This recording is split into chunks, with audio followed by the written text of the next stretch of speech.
Mop, c'est 1, 2, 3, yo. Mop, aiba.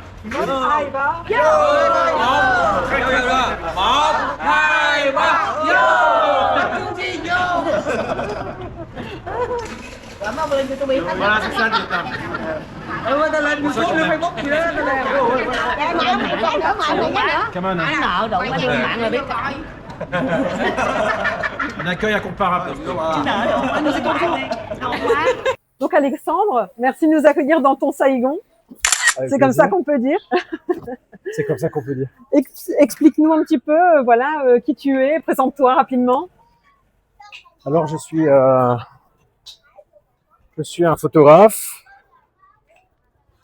Elle encore. Photographe installé ici depuis 14 ans. Et mon plaisir ici, c'est de photographier la vie de tous les jours. Oui. Et évidemment, ce plaisir, c'est répertorié sur ma vie quotidienne puisque je me suis installé ici. Donc tu vis ici depuis 14 ans. Depuis 2011. D'accord. Et ce qui m'a fait venir ici, c'est l'amour. Oui. L'amour, l'amour, l'amour. Et après l'amour du pays s'est installé. Tu as toujours vécu à Ho Chi Minh? Toujours. Toujours. En fait, je suis allé à Hanoï. À Hanoï, à l'époque, c'était pas du tout friendly comme Saigon. D'accord. Donc, il faisait bon vivre ici et en même temps, à Hanoï, non, pas du tout. C'était, il y avait même les couvre-feux à l'époque là-bas. Ah, ok. Il y avait le curfew.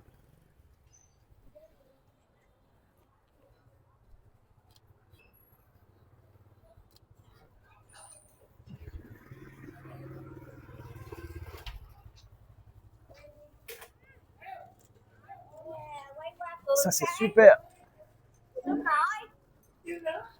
Oh, j'en ai une très bonne là. Ah non, mais là, j'en ai une très très bonne là. Regarde bien cette image. Ah ouais. Vous avez le reflet Mais oui. On a le passant, les deux qui mangent. Ah oui, clairement. Sympa. Trop bien. Là, j'en ai une bonne. Je suis désolé, l'écran est pété là. Je peux pas vous pas montrer en grave. direct en derrière.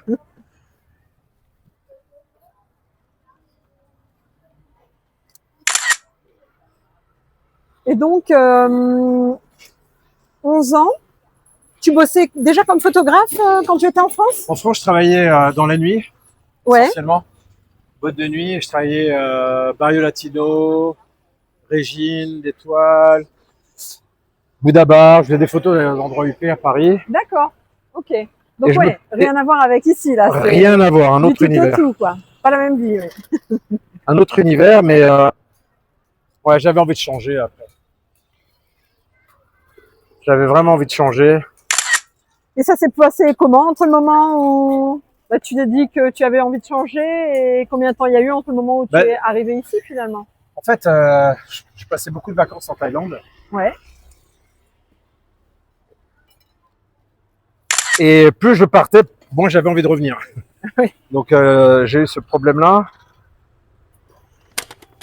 Et après, de fil en aiguille, quand j'ai réfléchi à partir, j'ai fait comme vous, je suis parti 6 mois en voyage en Asie. Mhm. J'ai fait Thaïlande, Bangladesh, Inde, Vietnam, Cambodge. Et le Vietnam, j'ai mis le frein à main ici, quoi. Ok. Parce que j'ai rencontré des gens ici sympas. Le pays m'avait attiré visuellement, donc j'ai fait un petit stop ici. Ouais. Et on m'a proposé du travail aussi. J'ai l'hôpital franco-viet de Saigon qui m'avait proposé du travail ici. D'accord. Ça c'était aussi une opportunité. C'est très bien payé, donc du coup j'ai fait ça. Mhm. Et là j'avais aperçu ma future femme. Et je me suis dit, je reviendrai bien. D'accord. J'avais quitté le Vietnam en juillet, je crois. C'est Je peux ça, pas c'est s'endormir. ça. Et je trouve étrange. T'es plus large que ça ou c'est serré Non, comme non, on ça? est plus large que ça. Ok. Ouais, donc j'étais en Thaïlande en vacances à Bangkok et j'ai un pote qui me contacte. J'avais pas vu ce mec depuis 20 ans presque, 15-20 ans. Ouais, j'arrivais sur 30, j'avais 37-38 ans. Et il me dit, viens, j'habite à Pattaya, passe-me voir. Putain, Pattaya. Je savais pas ce que c'était. Ouais. Sin City. Et j'ai mon pote, viens, on va aller 3 jours au bord de la mer. Sympa. Et donc, on passe, Pour pas, le premier jour, ambiance, c'est bord de mer, ça se détend. Ouais. Et les filles, hello, hello, tu sors le soir, je dis, oh, ça c'est chaud ici.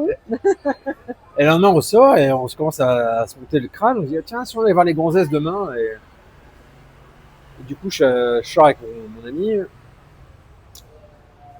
je vais dans un bar, je vois les filles, j'en prends une pour moi. Mon pote, il était timide, il dit, Alex, vas-y, toi t'es meilleur en anglais, va en choper une pour moi. Et là, on va dans un autre bar et c'est là où je fais la rencontre d'une fille qui s'appelle Litinan. Et je parle avec elle, ah, mon pote, il t'aime bien et tout, il a eu un flash sur toi. Elle dit, ouais, mais moi, plus je parle avec toi et plus j'ai envie d'aller avec toi. Je dis, mais non, regarde, je suis avec cette charmante jeune fille déjà. Elle fait, ouais, mais moi, j'ai envie d'être avec toi. Elle me plaisait énormément, en fait, celle à qui je parlais. Donc, du coup, je dis à la fille que j'avais ramassée très gentiment, je lui dis, écoute, vas-y, pars. Je dis, toi, je reviens pour toi demain. Il me restait 2 jours à passer, je tombe amoureux de cette fille. Ah ouais. Follement amoureux de cette fille. Elle m'a fait l'amour, elle m'a retourné le cerveau. Et j'étais avec une fille en France, et quand je suis rentré en France, je dis à cette fille que j'aimais en plus, j'ai pété un câble en Thaïlande, j'ai rencontré Litinan là-bas. Tu te rends compte de ce que tu me dis là? Ouais. Je dis, ouais, je me rends compte que j'ai pété un câble et je veux vivre ce truc. Et je fais pas ça pour te faire du mal, je dis, j'ai pété un câble. C'était un tout, je pense. 10-11 ans avec la même personne, il y avait peut-être des habitudes au quotidien. Bien sûr. En plus, j'ai fait la crise de quarantaine, je me remettais en question professionnellement. J'étais paumé, quoi, un peu. Ouais. Donc voilà, première expérience avec une fille asiatique. Et après, je partais tous les 6 mois en Thaïlande, quoi. Ouais. J'avais chopé le vice. Ouais. Et le Vietnam est arrivé après, 3-4 ans après, quoi. Ouais. J'avais 40 ans, j'arrivais à la fin. Non, j'arrivais sur mes 40 ans. C'est comme ça que le Vietnam est. La vie ici, en Je sais 3 pas. mots, t'as le droit à 5. Je sais pas. La vie peut être très dure, mais en même temps très sympa. C'est un pays facile à vivre. Tout y est plus simple. Enfin non, c'est drôle parce que quand je dis tout est plus simple, je me rends compte qu'il y a plein de choses qui sont très compliquées aussi. Mais il y a un confort de vie. Voilà, en fait, ce qui est important aussi, c'est un vrai confort de vie ici. Et les gens sont accessibles, sont agréables. C'est pas comme chez nous où les gens sont assez fermés. Je pense que la vie, d'ailleurs, malheureusement, chez nous a rendu les gens comme ça. Mais ici, les gens, tiens, filme ça. Bah ouais, ils vivent ensemble en fait. Tu vois, c'est ça la vie ici. On n'a pas peur pour nos enfants, ils sont dehors, tout le monde joue et rigole naturellement. C'est très safe ici.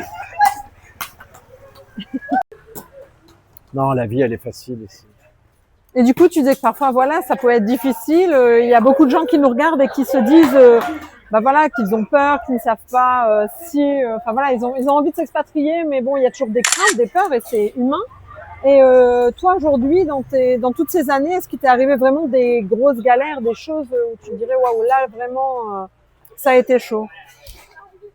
Ou des petites galères, hein, si ça t'est arrivé. 2013 a été une sale année pour moi. Vraiment une sale année parce que là, j'ai un petit garçon, mais j'en ai eu un autre avant celui-là. On l'a perdu. On a perdu cet enfant et je perdais mon travail. Donc là, je perds mon travail, je perds mon enfant et je me suis réfugié dans le travail. Oui. Je me suis réfugié à fond dans. C'est pas bon pour le son, Ouais. ça. J'ai un beau visuel. Attends. Bien. Et du coup, je me suis réfugié aveuglément sur le travail Ouais. pour essayer de me vider la tête des épreuves. Et mi-2014, j'ai cette opportunité de travail en France qui est venue à moi. J'ai même pas cherché. Parce que j'avais décidé de commencer cet ouvrage sur Saigon. Ouais. Je me suis dit, je vais publier ce livre. J'avais un peu d'argent de côté. Je me suis dit, avec l'argent que j'ai, ça va suffire pour payer l'impression. J'avais aucune idée de ce que pouvait coûter d'ailleurs à l'époque l'impression d'un bouquin. Ouais. Donc, je pensais que ça allait être un projet qui allait être fait vite fait. Je pensais qu'en 6 mois, 1 an, j'allais faire le tour. Et en fait, il m'a fallu plus de 8 ans visuellement pour ramasser tous ces visuels. D'accord. En plus, c'est un projet que j'avais commencé initialement avec un iPhone. Ah oui, ok. Je voulais tout faire avec un iPhone format carré. Ouais. C'est comme nous, c'est un peu artisanal encore.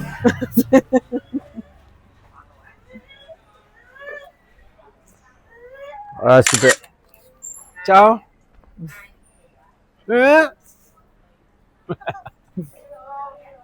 Ah, ça, c'est bon, ça. J'aime bien les gens au début, tu vois, ils te regardent Ouais. Et après, ils tournent la tête. Mhm. Ou ils Ils restent reprennent collés. leurs activités.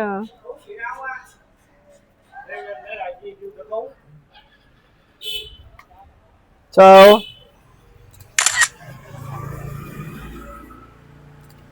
Ça, c'est impossible chez nous. Là. Ouais, donc j'étais parti vraiment sur ce projet de bouquin. Et la vie est comme ça, elle te prend, elle te donne. Mhm, bien sûr. Et c'est... il n'y a pas de règle. Je pense qu'il n'y a pas de règle. Tu fais face. Ouais, bien sûr, il faut avancer. Tu es obligé de faire face à De toute ton manière, quotidien. son quotidien-là, il n'a pas été inhérent forcément au pays. Ça aurait pu arriver en France ou n'importe où ailleurs. Ouais, ce qui a été plus dur, c'est que ça arrive justement pas en France. Oui. Parce qu'en France, T'as- tu as tes t'as pas amis, tes tu as la proches, famille. ouais. Tu vois ce que je veux dire? Ouais, bien sûr. Là, c'est moins soutenu. Là, c'est ça le vrai... Bah, t'es face à toi-même, en fait. Tout le temps. Ouais. Je suis toujours. Ouais. Personnellement, je suis toujours. Vous faites ce voyage à deux, j'aurais fait tout seul. Ouais, peux comprendre. Donc, Ouais. c'est pas le même voyage tout seul. Non, bien parce que sûr. là, tu es vraiment confronté à toi-même, à ton quotidien. Ouais.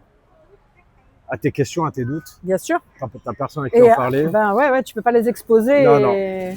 Donc, c'est Bonne réponse. un challenge au quotidien. Faut être fort mentalement. Ouais. Faut être fort mentalement. Il y a des périodes de doute, il y a des périodes, tu te poses beaucoup de questions. Mais... Non, je dirais pas que venir au Vietnam, c'est un pays facile. Loin de là. Il y a énormément de compétition ici. Il y a beaucoup de gens qui se sont cassés la figure en ouvrant des business. Ouais. C'est pas un pays que je veux dire, venez les gars, c'est super facile, ça va bien se passer pour vous, c'est faux. Par contre, si tu es bon dans ce que tu fais, tu as des idées, tu es courageux, il y a toujours de la place pour ce genre d'individu. Et si il y a des gens qui pensent qu'avec un peu d'argent, on peut faire beaucoup de fric, je pense pas. Je vais pas donner, je vais pas donner ce conseil et dire venez ici, c'est comme ça que ça va se passer. Parce que c'est faux, ça va pas arriver. En tout cas, c'est pas ce que le pays dépeint. Effectivement, il y a une force de travail, c'est dans leur mindset. On voit vraiment, tout le monde travaille tout le temps en fait, et à n'importe quel âge.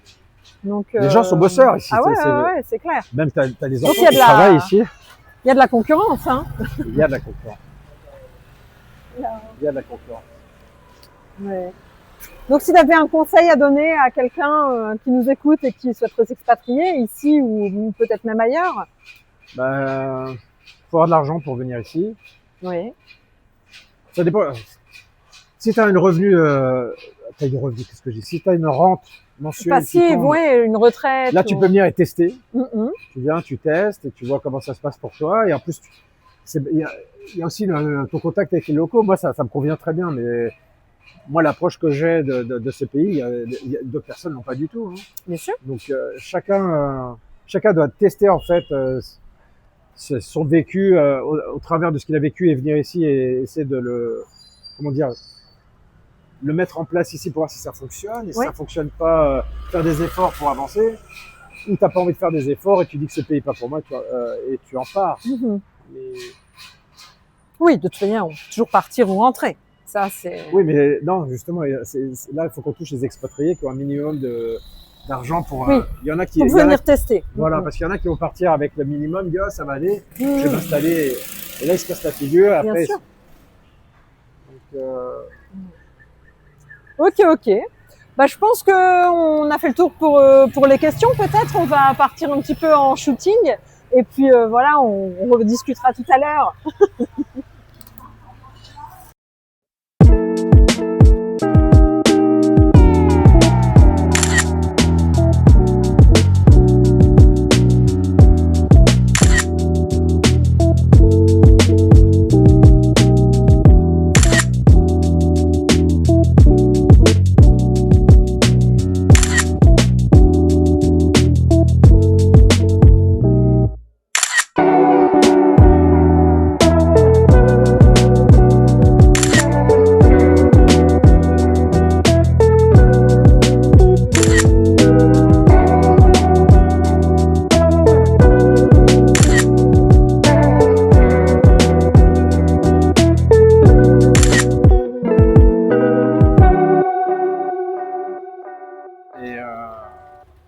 j'ai décidé de revenir et d'essayer de m'installer avec elle et essayer de la voir, cette petite. C'est génial. J'ai tout quitté en France. Ouais, en plus, on n'était même pas ensemble. Quand j'ai tout quitté, j'ai tout misé sur. Ah oui, c'est un coup de poker. Exactement. Mais bon, après tout, c'est la vie. C'est ça. Ouais. C'est génial. Donc, je suis parti sur coup de tête. Après, je suis resté ici pour les bonnes raisons. Donc, elle est plus l'amour de la ville. Oui. Oui. Aujourd'hui, tu travailles ici, donc tu as aussi produit un livre. Tout à fait. Et voilà, explique-nous, ça t'a pris combien de temps Alors, qu'est-ce que ça a transmis comme message où Alors- c'est vendu, comment nos spectateurs peuvent l'acheter? Alors j'ai produit un livre qui s'appelle Saigon, portrait d'une ville. C'est un livre qui retrace le parcours architectural colonial de Saigon essentiellement, D'accord. avec des instants de vie aussi. Et ça a été un dur boulot puisque ça m'a demandé beaucoup d'années d'efforts et de comment dire, je sais plus parler français. Dis-le en anglais, ça ira. Pour trouver tous ces lieux à photographier. En plus, il y a beaucoup d'endroits qui sont restricted. On va avancer un peu, il y a beaucoup de bruit de moto. Donc il a fallu beaucoup de recherches pour trouver les endroits. Et une fois trouvé les endroits, il a fallu les autorisations. Et quand je les avais pas, je peux les approprier. Donc Oui, je j'imagine franchissais des murs, je passais des barrages de sécurité pour. J'ai beaucoup de problèmes, par exemple, pour photographier l'ancien arsenal de Saigon. Ah oui. Oui, j'imagine que c'était un peu protégé. Ou... C'est un complexe militaire d'une part et un complexe qui datait du 19e siècle. Oui. L'époque où les Français se réveillaient, il y avait une cale sèche qui avait plus de 200 ans là-dedans. Ah oui. Et la seule fois où j'ai pu rentrer dedans, c'est lorsqu'ils cassaient, en fait, ils détruisaient l'endroit, quoi. Ah d'accord. Je passais par les camions, là où les camions gravats sortaient. D'accord. Donc, ouais, en plus, j'ai réussi à y rentrer pendant 3 jours d'affilée. Le troisième, ils m'ont attrapé. Oui. Ils m'ont fait effacer toutes les photos, j'avais vraiment peur. Hello, quoi.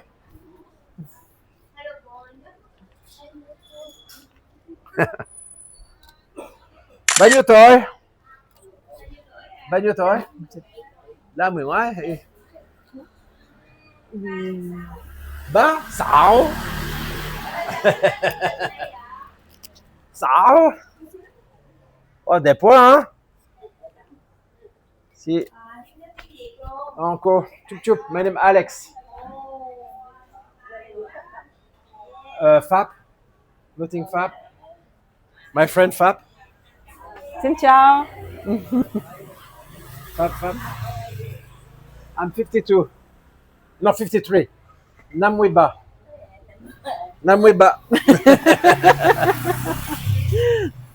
Bye. Et donc, donc j'ai photographié cet endroit qui était très fermé au public.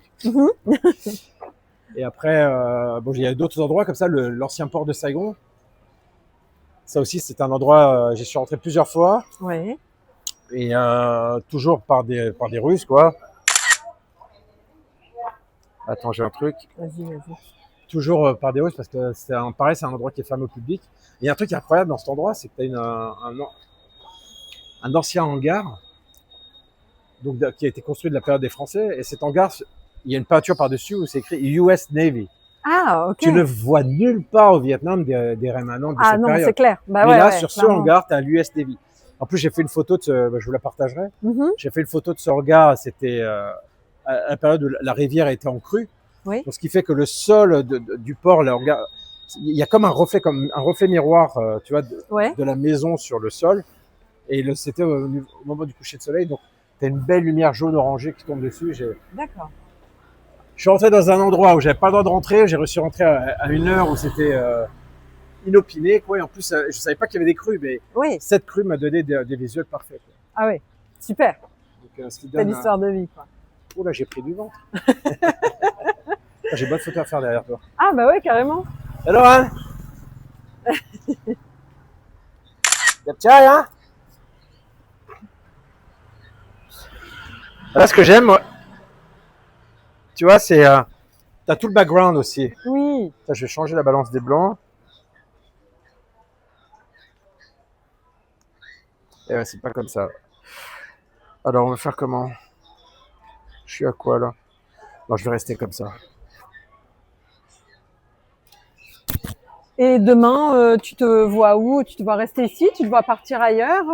Dans tu aspires l'immédiat- à quoi? Dans l'immédiat, je ne vois pas bouger tout de suite parce que mon fils est scolarisé ici, sa maman est là. Ouais.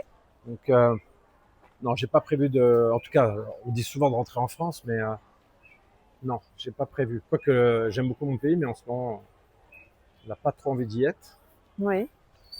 Malgré que mes meilleures années, c'est dans les années 80 en France. Oui, oui, c'était pas la même ambiance quand même. Hélas, hélas, C'est hélas. clair. C'est clair. Mais c'est vrai que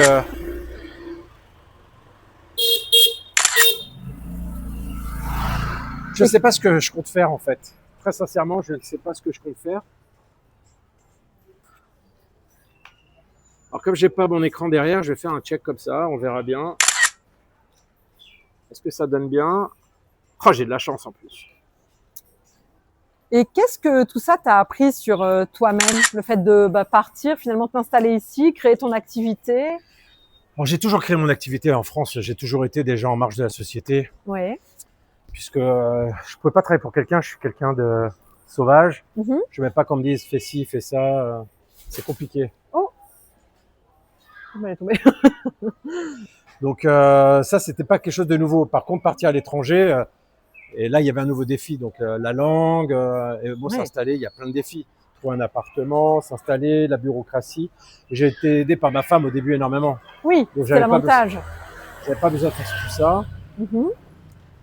Mais au moment de la séparation, ouais, là, j'étais confronté à tous ces problèmes. Donc, Oui. et je t'avoue que ce qui a été compliqué, c'était de gagner sa vie ici au quotidien. Oui, Ça, c'était très je comprends. compliqué. Ça, Surtout avec un métier artistique, même si c'est une entreprise, là on est quand même sur un métier qui n'est pas de la première nécessité. c'est ça. Et ici ils sont quand même sur voilà la vie, la nourriture, l'hôtellerie, enfin le tourisme, l'agriculture. Donc finalement des activités de première nécessité. C'est ça. C'est-à-dire, c'est pour ça que j'avais travaillé sur ces projets de bouquins pour avoir en tout cas un revenu quotidien. Ouais, Dès qu'il a fallu investir parce que les livres, ça coûte cher à produire. ben oui.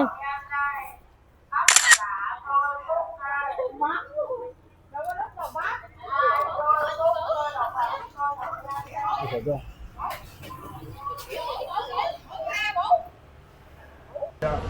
Ah en plus le raisin et tout. Ça va être chaud. Hot, hot, hot. Viens, tiens, mets-toi là-bas. My friend Zidane.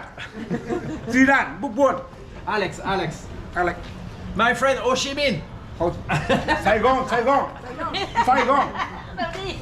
Saigon. Sang Bạc Sang.